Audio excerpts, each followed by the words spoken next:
అందరికీ నమస్కారం।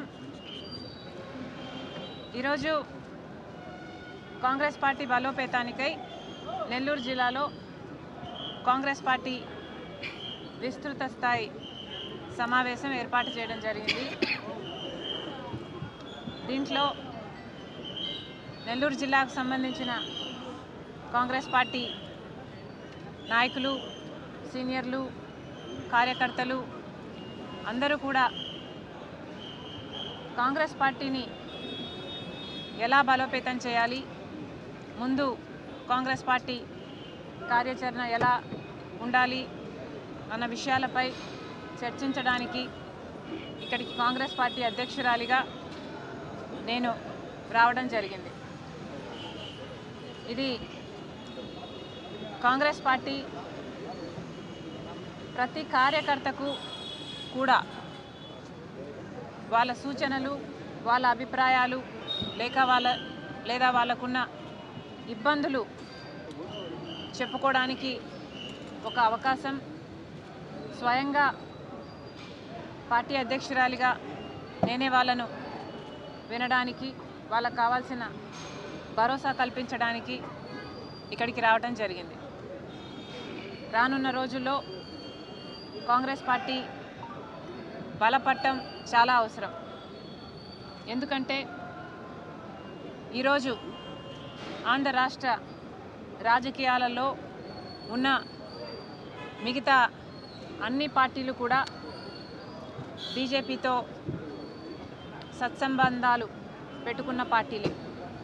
చంద్రబాబు గారు, పవన్ కళ్యాణ్ గారు కూటమి కడితే జగన్మోహన్ రెడ్డి గారి వైసీపీ అక్రమ పొత్తు పెట్టుకుంది। అధికారంలో ఉన్న 5 సంవత్సరాలు కూడా జగన్మోహన్ రెడ్డి గారు రాజశేఖర్ రెడ్డి గారి కొడుకై ఉండి కూడా మోడీ గారికి దత్తపుత్రుడిగా ప్రతి బిల్లులోనూ బీజేపీ పార్టీకి మద్దతు ఇచ్చారు। అదానికి, అంబానీకి లేక మోడీ గారికి ఏ మేలు కావాలంటే అది చేశారు।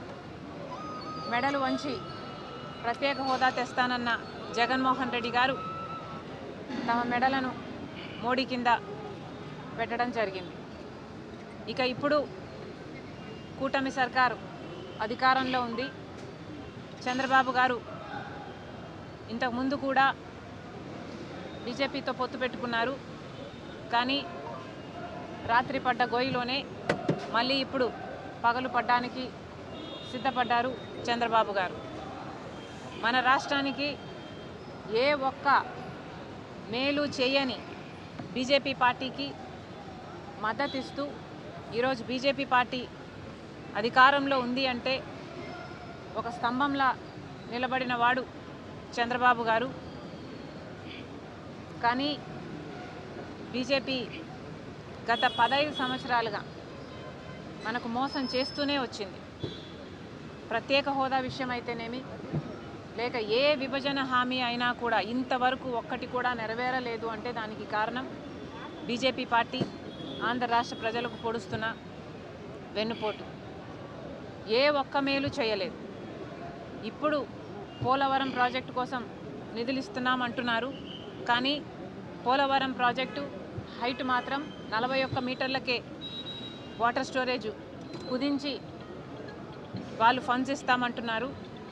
ఈ ప్రకటన పార్లమెంట్లో చేసినా కూడా ఆంధ్ర రాష్ట్రానికి చెందిన ఏ ఒక్క పార్లమెంటేరియన్ కూడా పోలవరం హైటు 45 మీటర్లు ఉంటేనే ఇది గ్రావిటీ బేస్డ్ ప్రాజెక్ట్ అవుతుంది, లేకపోతే ఇది లిఫ్ట్ ఇరిగేషన్ ప్రాజెక్ట్ అవుతుంది అని ఒక్కడు కూడా మాట్లాడలేదు అంటే ఎంత దురదృష్టకరమో ఇది ఆంధ్ర రాష్ట్ర ప్రజలందరూ గమనించాల్సిన విషయం। ఒక్కరికి కూడా బీజేపీకి వ్యతిరేకంగా మాట్లాడే దమ్ము లేదు। ఈరోజు ఒక రాజధాని విషయం చూసుకున్నా కూడా మనకు అప్పులు ఇస్తున్నారు రాజధాని కట్టుకోవడానికి। వాస్తవానికి విభజన హామీలలో ఒక హామీ రాజధాని పూర్తి నిర్మాణ బాధ్యత కేంద్ర ప్రభుత్వానికి, కానీ ఈరోజు వివిధ సంస్థల ద్వారా అప్పులు ఇస్తామంటున్నారు తప్పితే పెద్ద పెద్ద మాటలు ఇంతకుముందు చెప్పారు। న్యూఢిల్లీని తలపించే రాజధాని కట్టిస్తానన్నారు, కానీ ఇప్పటి వరకు కూడా ఒక్క మేలు కూడా చేయలేదు। ఆఖరికి విశాఖ స్టీల్ కూడా ఎప్పుడు ప్రైవేటైజ్ అవుతుందో అని బిక్కుమంటూ అక్కడ వాళ్ళు కూడా బతుకుతున్నారు। ఇప్పటికీ కూడా విశాఖ స్టీల్ ప్రైవేటైజ్ చేయబోము అని వాళ్ళు చెప్పిన పార్లమెంట్లో చెప్పిన మాట వెనక్కి తీసుకోవడం లేదు బీజేపీ. ఇంత అన్యాయం చేస్తున్నా కూడా చంద్రబాబు గారు, పవన్ కళ్యాణ్ గారు అదే బీజేపీతో కూటమి కట్టారు. నిన్న సభలో చూస్తే కూడా వాళ్ళు గొప్పలు చెప్పుకోవడమే. సంవత్సరం రోజులైంది అధికారంలోకి వచ్చి. డబుల్ ఇంజన్ అంటున్నారు. నిజంగానే డబుల్ ఇంజనో లేకపోతే ట్రబుల్ ఇంజనో వాళ్ళకు అర్థం కావటం లేదేమో, కానీ జనాలకైతే అర్థమవుతుంది. సూపర్ 6 అన్నారు, సూపర్ ఫ్లాప్ అయ్యే పరిస్థితికి వచ్చింది. ఇదే రీతిలో పోతే మాత్రం సూపర్ 6 ఎలా అమలు అవుతుందో చంద్రబాబు గారు ఆంధ్ర రాష్ట్ర ప్రజలకు సమాధానం చెప్పాలి. అన్నదాత సుఖీభవ అని పథకం కింద ప్రతి రైతుకి 20,000 రూపాయలు ఇస్తామన్నారు. సంవత్సరం గడిచిపోయింది, ఒక్క రైతుకు కూడా ఇవ్వలేదు. ఇవ్వాల్సిన రైతులు దాదాపు 80 లక్షల మంది అయితే ఇస్తున్నది మాత్రం 45 లక్షల మందికి. ఇలా ప్రతి పథకంలోనూ, లేకపోతే అమ్మఒడి అనే కార్యక్రమం అయితే ప్రతి పిల్లాడికి ప్రతి చైల్డ్కి 15,000 రూపాయలు ఇస్తామని చెప్పారు. కానీ ఇంతవరకు ఒక్కరికి కూడా ఇవ్వలేదు. ఇక మీదట ఇస్తామంటున్నారు. అది కూడా 20 లక్షల మందికి. 87 లక్షల మంది ఉంటే 67 లక్షల మందికి మాత్రమే ఇస్తామంటున్నారు. ఇలా ప్రతి సూపర్ 6కు చెందిన హామీలో మీరు కోతలు పెట్టుకుంటూ పోతే మరిది అమలు చేసినట్టు ఎలా అవుతుంది అని అడుగుతున్నాం చంద్రబాబు గారు. నిరుద్యోగ భృతి ఇస్తామన్నారు. ఈ హామీ చంద్రబాబు గారు ఇంతకుముందు ముఖ్యమంత్రిగా ఉన్నప్పుడు కూడా ఇచ్చారు. అప్పుడు ఎగ్గొట్టారు, ఇప్పుడు కూడా ఎగ్గొడతారు అనే అనిపిస్తుంది. 3,000 రూపాయలు నిరుద్యోగ భృతి ఇస్తామన్నారు. ఇప్పటి వరకైతే అసలు దాని గురించి ఊసేలేదు, అసలు మాట్లాడమే లేదు చంద్రబాబు గారు. మహిళల మహాశక్తి పథకం అన్నారు. ప్రతి మహిళకు, పేదవాళ్లకు దాదాపు 2 కోట్ల మంది ఉంటారు మన రాష్ట్రంలో. వాళ్ళందరికీ కూడా నెలకు 1,500, అంటే సంవత్సరానికి 18,000 రూపాయలు చంద్రబాబు గారు ఇస్తామన్నారు. ఇది చాలా హెవీ బడ్జెట్ స్కీమ్. కానీ ఇప్పుడేమో P4కు లింకు పెడుతున్నారు. ఎలక్షన్లప్పుడు మీరు చెప్పలేదు కదా P4కు లింకు పెడతాము అని. మరి ఇప్పుడు ఎందుకు లింకు పెడుతున్నారు? చంద్రబాబు గారు సమాధానం చెప్పాలి. మొత్తం అంతమంది మహిళలకు మోసం చేయడానికి సిద్ధపడ్డారు చంద్రబాబు గారు అంటే మరి సూపర్ 6 సూపర్ ఫ్లాప్ అయ్యింది అనక ఏమనాలి? చంద్రబాబు గారే సమాధానం చెప్పాలి, కూటమి సర్కారే సమాధానం చెప్పాలి. గ్యాస్ సిలిండర్కు సంబంధించి కూడా అరాకొరా ఇస్తున్నారు. ఇక మహిళలకు సంబంధించిన ఫ్రీ బస్ అయితే చాలా చిన్న పథకం. పక్కన కాంగ్రెస్ అధికారంలో ఉన్న రాష్ట్రాలు కర్ణాటక అయితేనేమి, తెలంగాణ అయితేనేమి ఈ పథకాన్ని బ్రహ్మాండంగా అమలు చేస్తున్నా కూడా చంద్రబాబు గారికి మహిళలకు భద్రత కల్పించే పథకం అయినప్పటికీ కూడా దీన్ని అమలు చేయాలనిపించడం లేదు చంద్రబాబు గారికి. ఇక సూపర్ 6 అయితే సూపర్ ఫ్లాప్ అయినట్టే కనిపిస్తుంది. మిగతా పథకాలు కూడా చంద్రబాబు గారు ఎక్కడ దృష్టి పెట్టారు? ప్రతి జనవరి జాబ్ క్యాలెండర్ అన్నారు. కానీ ఇప్పటి వరకు కూడా మేము లక్షల ఉద్యోగాలు తెస్తున్నామని అరచేతిలో వైకుంఠం చూపిస్తున్నారు తప్పితే ఎవరికి ఉద్యోగాలు అయితే ఇంతవరకు రాలేదు. మరి చంద్రబాబు గారు వీటన్నిటికీ కూడా సమాధానం చెప్పాలి. ఫీజు రీయింబర్స్మెంట్ బకాయిలు అయితే 4,300 ఉన్నాయి. ఆరోగ్యశ్రీ బకాయిలు 4,000 కోట్లు ఉన్నాయి. ఇలా ఒక్కొక్కటి నిర్వీర్యం చేసుకుంటూ పోతున్నారు చంద్రబాబు గారు. కరెంటు ఛార్జీలు జగన్మోహన్ రెడ్డి గారు 5 సంవత్సరాలలో 32,000 కోట్ల రూపాయలు జనం నెత్తిన మోపితే చంద్రబాబు గారు ఒక్క సంవత్సరంలోనే 17,000 కోట్ల రూపాయలు అదనంగా మోపారు. మరి ప్రజలకు ఏం మేలు చేస్తున్నట్టు? పేదవాళ్ళకి, ఎస్సీ ఎస్టీ బీసీ వాళ్ళకైతే 50 సంవత్సరాలకే పెన్షన్లు ఇస్తామన్నారు. ఇలా ఒక్కొక్కటి చెప్పుకుంటూ పోతే ఇంకెన్నో.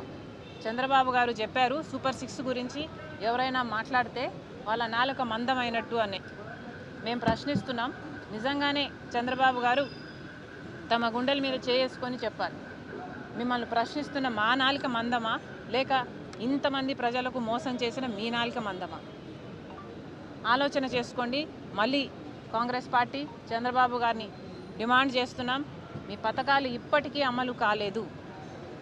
మేనిఫెస్టోలో ఒక వాగ్దానం ఇచ్చిన, ఎలక్షన్లప్పుడు ఒక మేనిఫెస్టోలో కాకపోయినా కూడా ప్రజల ముందు ఒక మాట చెప్పినా ప్రజలు దాని వెంటనే మీరు అమలు చేస్తారు, వాళ్ళు ఓట్లేసిన వెంటనే మీరు అధికారంలోకి వచ్చిన వెంటనే అమలు చేస్తారు అన్న నమ్మకంతోనే ఓట్లేస్తారు. ఇలా సంవత్సరాలు గడిచిపోయినా వాటికి అమలు నోచుకోకపోతే మీరు ప్రజలను మోసం చేస్తున్నట్టే.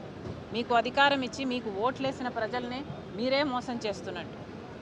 మళ్ళీ చంద్రబాబు గారిని డిమాండ్ చేస్తుంది కాంగ్రెస్ పార్టీ. వెంటనే అన్ని పథకాలను సూపర్ 6 అయితేనేమి, మీరు ఇచ్చిన హామీలు అయితేనేమి వెంటనే అమలు చేయాలని కాంగ్రెస్ పార్టీ డిమాండ్ చేస్తుంది. నిజంగానే ఇది సూపర్ 6 కాదు, ఇది సూపర్ ఫ్లాపే.